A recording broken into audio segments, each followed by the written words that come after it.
अस्सलाम वालेकुम my dear students, welcome back. Amjad Sadiq here. आज हम फर्स्ट ईयर की बायोलॉजी का चैप्टर नंबर 3 एंजाइम स्टार्ट करेंगे कि एंजाइम्स क्या होते हैं। इसकी पूरी डिटेल हम इसी चैप्टर में डिस्कस करेंगे। तो एंजाइम्स को हम डिफाइन करते हैं कि enzymes are the biological catalyst which speed up the chemical reactions and themselves remain unchanged, and any type of chemical reaction is called enzymes। मतलब enzymes वो biological catalyst होते हैं which enhance the chemical reaction, जो chemical reaction को तेज करते हैं और खुद उसकी अमाउंट में कोई चेंज नहीं आती। ये खुद अनअफेक्टेड रह जाते हैं at the end of the reaction means products में। इसकी अमाउंट प्रोडक्ट में इतनी ही होती है जितनी कि रिएक्टेंट्स में थी।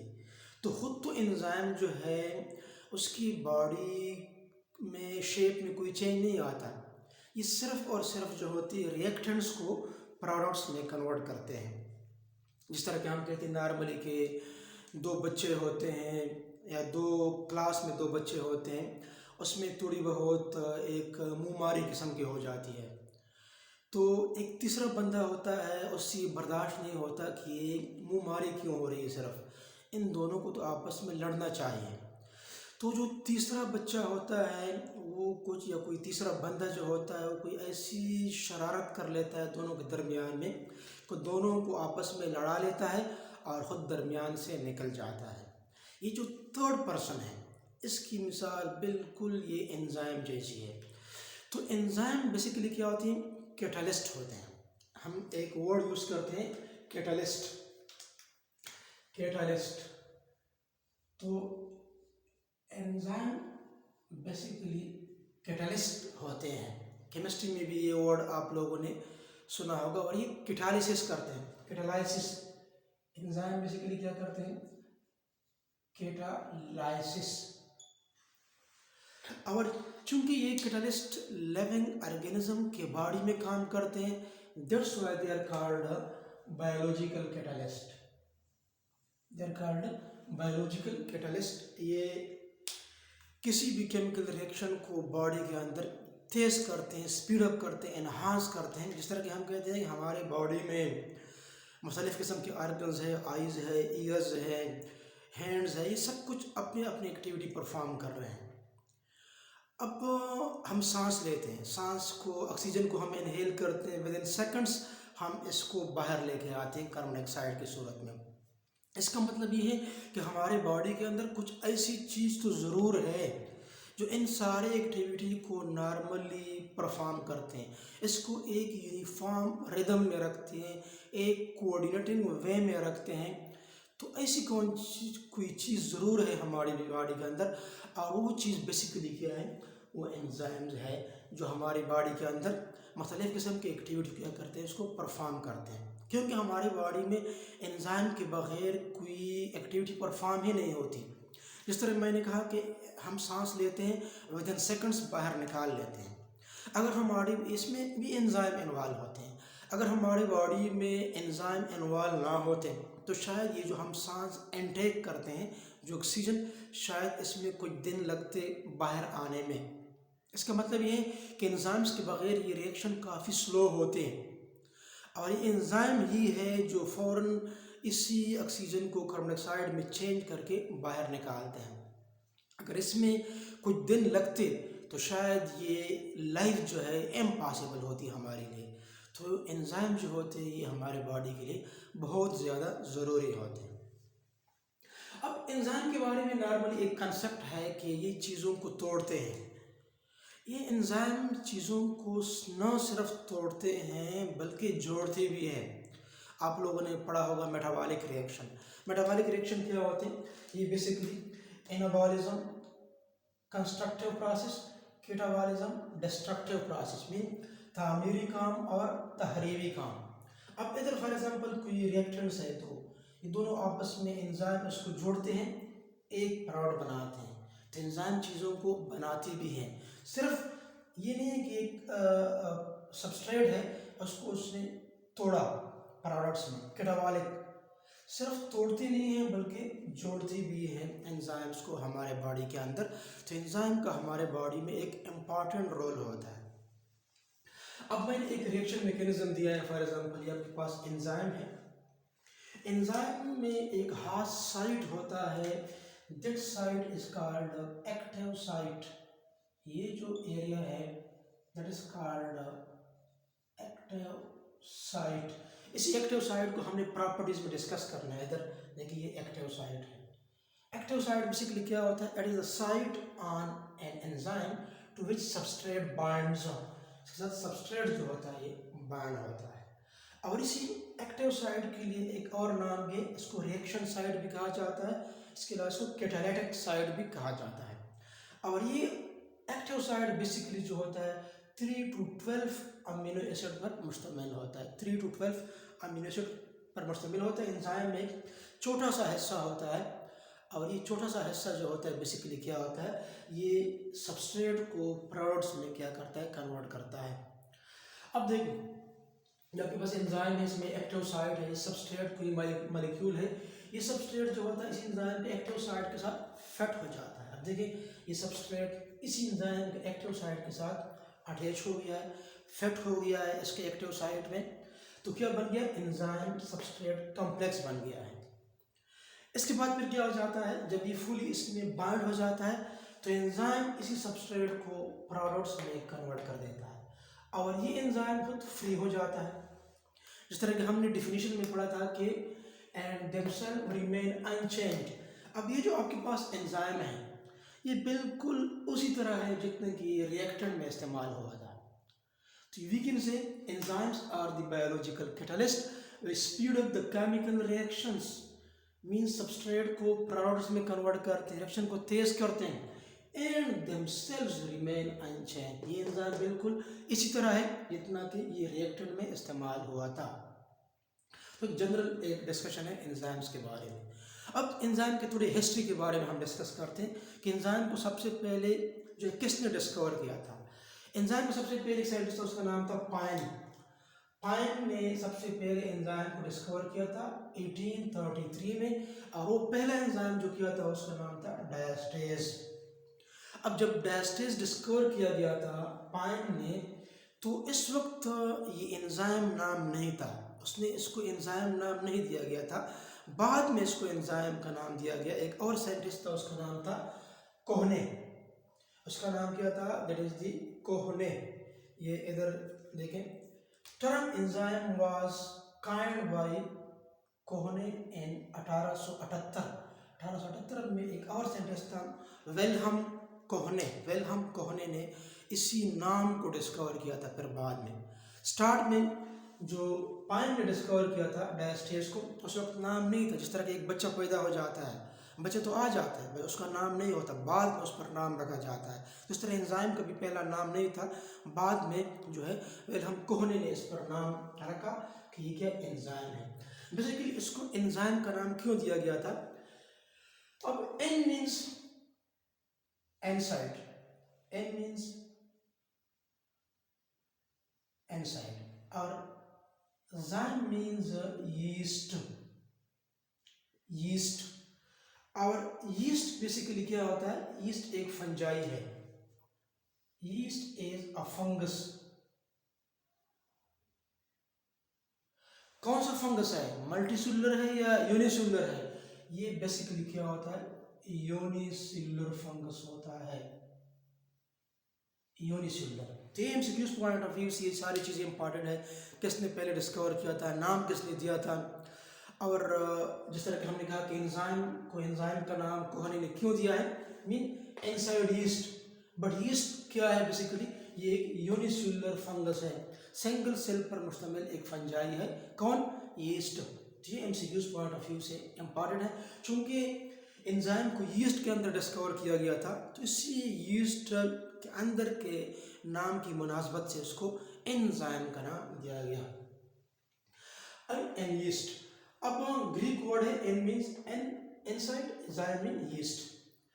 फिर बाद में एक और साइंटिस्ट था एडवर्ड बचनर। बचनर ने फिर क्या किया? बचनर ने 1887 में डिस्कवर किया किस चीज़ को? यीस्ट एक्सट्रैक्ट को। अब इससे एक और साइंटिस्ट भी था, उसका नाम था लुइस पास्चर। लुइस पास्चर ने कहा कि यीस्ट के अंदर कोई एक्टिव सब्सटेंस मौजूद है जो ये मुख्तलिफ़ किस्म के फर्मेंटेशन करता है। तो फिर उसी लुइस पास्चर ने उसको फर्मेंट्स का नाम दिया था। इसके अंदर जो केमिकल है उसको फर्मेंट्स का नाम दिया था कि ये फर्मेंटेशन करता है। कोई एक्टिव सब्सटेंस तो ज़रूर मौजूद है कि ये क्या करता है, ये फर्मेंटेशन करता है, चीज़ों को चेंज करता है। तो फिर बाद में एक और साइंटिस्ट था बोस्टनर ने फिर क्या किया, ये जो डिस्कवर किया यीस्ट के एक्सट्रैक्ट को। अब यीस्ट का जो बेसिकली एक्सट्रैक्ट था वो बेसिकली क्या था, वो जो केमिकल था दैट वाज द ज़ायमेज़। ये बेसिकली क्या था, एक इसके अंदर एक एंजाइम होता है उसका नाम है ज़ायमेज़। अब ज़ायमेज़ क्या करता है, फर्मेंटेशन ऑफ ग्रेप जूस। ये ग्रेप जूस को अल्कोहल में कन्वर्ट करता है, इथाइल अल्कोहल में कन्वर्ट करता है। कौन कन्वर्ट करता है? ये जो ज़ायमेज़ एंजाइम है ये बेसिकली ग्लूकोज को या ग्रेप जूस के अंदर जो ग्लूकोज है उसको इथाइल अल्कोहल में कन्वर्ट करता है। और जो आपके पास एंजाइम था पहले, फर्स्ट डिस्कवर्ड एंजाइम था डायस्टेज, ये क्या करता है, ये स्टार्च को कन्वर्ट करता है, स्टार्च पर एक्शन करता है, उसको स्मॉल मॉलिक्यूल में क्या करता है, उसको कन्वर्ट करता है। तो ये ज़ायमेज़ क्या basically active substance in the yeast extract. तो साइंटिस्ट ने कहा कि यीस्ट के अंदर कोई चीज़ तो है जो क्या करता है, फर्मेंटेशन करता है, जो ग्लूकोज को उसके प्रोडक्ट्स में क्या करता है, कन्वर्ट करता है। तो ये जो एक्टिव सब्सटेंस था बेसिकली क्या था, उसके अंदर एक एंजाइम था ज़ायमेज़ जो क्या करता है, जो फर्मेंटेशन करता था। और ये थोड़ी बहुत क्या थी, ये एंजाइम की हिस्ट्री थी जो हमने डिस्कस कर दी। इसके बाद फिर हम जनरल प्रॉपर्टीज ऑफ एंजाइम या करेक्टरिस्टिक्स ऑफ एंजाइम्स की तरफ आते हैं कि एंजाइम की प्रॉपर्टीज़ क्या है। कुछ 18 प्रॉपर्टीज़ के बारे में हम आज डिस्कस करेंगे। और भी बहुत सारे प्रॉपर्टीज़ हैं, जब आप इसी चैप्टर को आप फुली सुनेंगे तो आपको और भी बहुत सारे प्रॉपर्टीज सामने आएंगे कि एंजाइम्स की क्या क्या प्रॉपर्टीज़ हैं। अब एंजाइम्स की प्रॉपर्टीज़ में सबसे पहले है प्रोटीन्स। एंजाइम्स जो होते हैं these are protein in nature. Enzymes basically protein in nature होते हैं एक्सेप्ट एक एंजाइम है ribozyme, you can say except ribozyme. ये आरएनए मॉलिक्यूल से रिलेटेड है और ये आरएनए की स्प्लाइसिंग करता है, फास्फोडाइस्टर बॉन्ड को ब्रेक डाउन करता है ये राइबोजाइम, और ये प्रोटीन नहीं होता। बाकी सारे एंजाइम जो होते हैं ये प्रोटीन इन नेचर होते हैं और ये बेसिकली अमीनो एसिड से बने हुए होते हैं। अब प्रोटीन्स क्या होते हैं, इससे पहले चैप्टर नंबर 2 में हमने प्रोटीन के बारे में डिटेल से हमने डिस्कस किया है कि protein smaller units amino acid से बनते हैं। अब एंजाइम्स क्या है, एंजाइम्स भी तो प्रोटीन है, तो एंजाइम्स क्या है, ये भी अमीनो एसिड से बने हुए होते हैं। और ये enzyme basically globular in shape होते हैं। ग्लोबुलर इन शेप ये गोल होते हैं, जिस तरह के हम कहते हैं कि प्रोटीन जो होते हैं, एंजाइम जो होते हैं, इस तरीके से ये कुछ हेलिकल फॉर्म में पाए जाते हैं, पॉलीपेप्टाइड चेन। और ये पॉलीपेप्टाइड चेन जो होता है ये फोल्ड्स एंड रीफोल्ड्स अपॉन इटसेल्फ, उस तरीके से एक गोल एक ग्लोबुलर शेप बना लेते हैं, एक एंजाइम बना लेते हैं और ये एंजाइम फिर क्या करता है, अपना फंक्शन परफॉर्म करता है। इसके अलावा कैटालाइज केमिकल रिएक्शंस, ये कैटालिसिस करते हैं, रिएक्शन को तेज करते हैं, स्पीड अप करते हैं और खुद इसकी मान में कोई चेंज नहीं आती, जिस तरह कि हमने पहले डिस्कस कर दिया। No effect on in products, मतलब इन प्रोडक्ट्स जो आपके पास आ जाता है, ये प्रोडक्ट जो आपके पास आता है ये बेसिकली सबस्ट्रेट ही से आता है, सबस्ट्रेट ही से बनता है। इसमें एंजाइम कहीं पर भी इधर अटैच नहीं है। एंजाइम का काम सिर्फ और सिर्फ इतना था कि इसने इसी सबस्ट्रेट को प्रोडक्ट्स में कन्वर्ट कर दिया। Very fast in action, enzyme काफ़ी तेज़ी के साथ काम करते हैं। फॉर एग्जांपल अगर मैं आपको बताऊं कि very small molecule of enzyme large amount of substrate को बहुत कम टाइम में कन्वर्ट करते हैं। For example 1 molecule of enzyme catalase convert 6 lakh molecules of hydrogen peroxide पर सेकेंड। मतलब ये है कि एक एंजाइम कैटालिस्ट जो होता है वो एक सेकंड में, पर सेकंड, एक सेकंड में 6 lakhs molecules of hydrogen peroxide को वाटर और ऑक्सीजन में कन्वर्ट करता है। So they are very fast in their actions. इसके अलावा हम ये भी कह सकते हैं कि एंजाइम जो होते हैं ये, इसके लिए हम एक टर्म यूज करते हैं thermolabile. Thermolabile, therm means heat, labile means sensitive. ये हीट सेंसिटिव भी होते, थर्मोलेबाइल हीट सेंसिटिव भी होते हैं। हीट इसको डीनेचर करते हैं, आप उसको ज़्यादा हीट नहीं देना होता है एंजाइम्स को। Lower down the energy of activation, lower down the energy of activation. Enzyme क्या करते हैं, ये lower down the energy of activation, energy को ये कम करते हैं। इसी एक्टिवेशन एनर्जी के बारे में हम एक अलग टॉपिक आगे डिस्कस करेंगे इंशाल्लाह।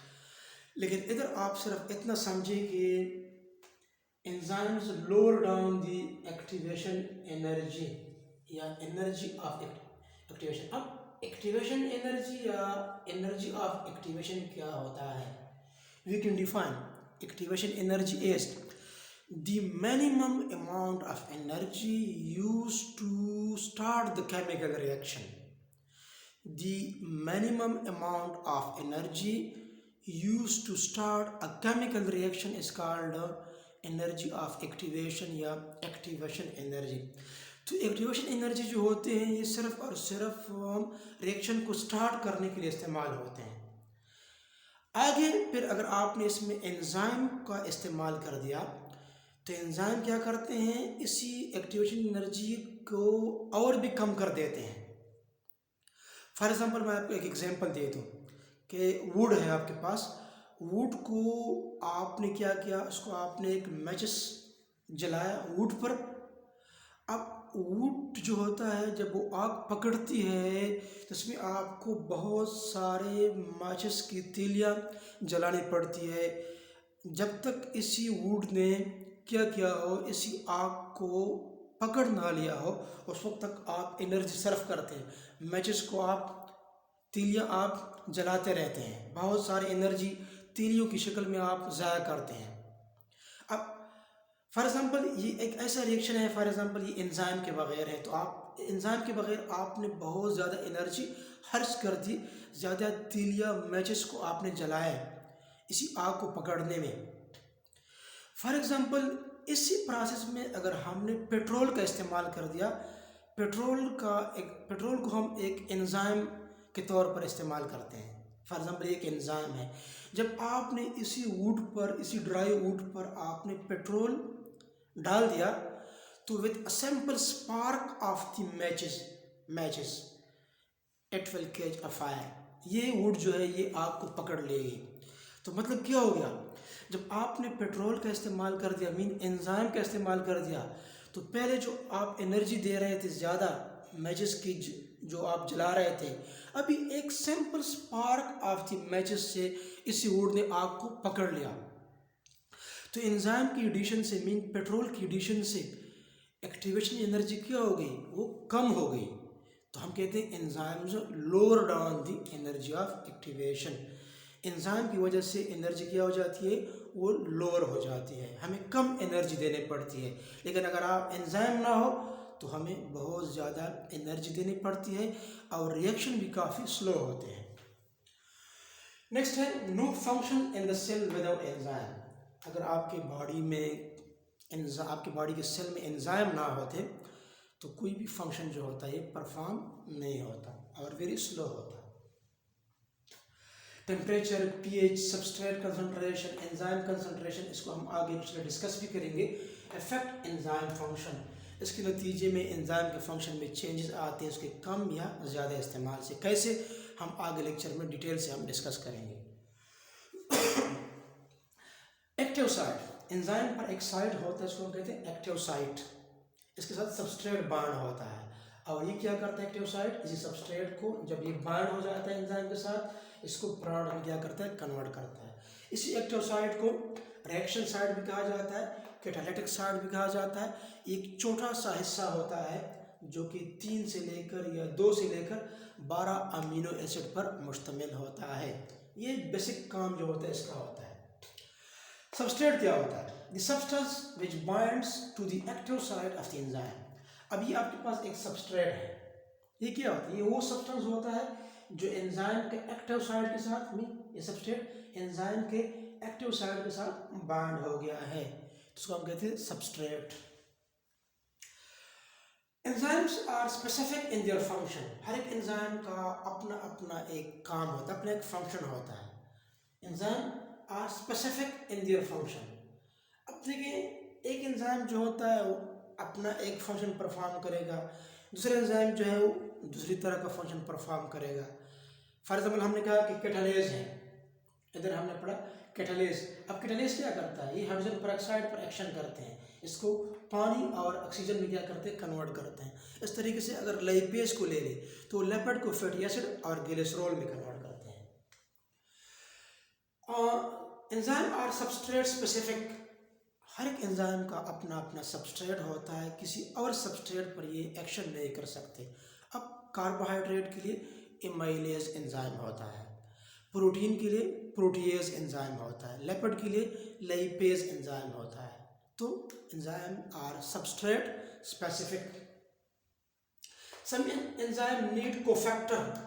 कुछ एंजाइम्स को कोफैक्टर की ज़रूरत होती है। कोफैक्टर क्या होता है, कोफैक्टर को हम इंशाल्लाह आगे इस पर हम एक अलग लेक्चर रिकॉर्ड करेंगे, इसको डिटेल्स डिस्कस करेंगे। लेकिन यहाँ पर आप इतना समझें कि कोफैक्टर इज एन एटम और group of atoms which binds with enzyme and help him in its functioning।